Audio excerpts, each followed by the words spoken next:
खिशा रिकामा असतो ना, हा.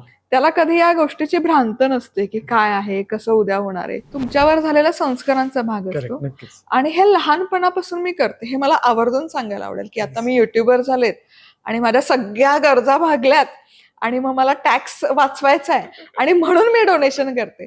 हे अजिबात नाहीये. कॅमेरा पण नाही, बोबडी वळायची इंग्रजीमध्ये बोलताना.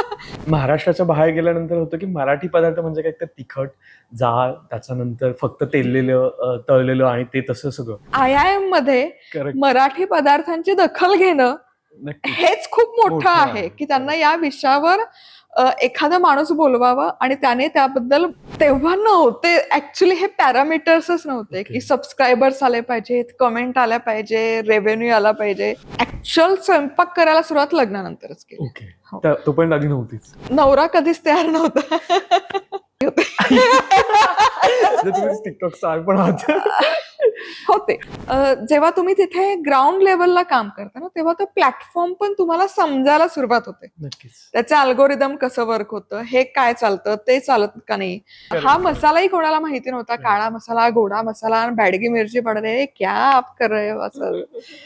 पण मी फर्म होते की नाही, मला हेच करायचं. मला पावभाजी मसाला तिकडे जायचंच नाही. आणि अगदी विनंती आहे की मला म्हणजे माझी तेवढी लायकी नाही, त्या माझ्या प्रेरणास्थान आहे.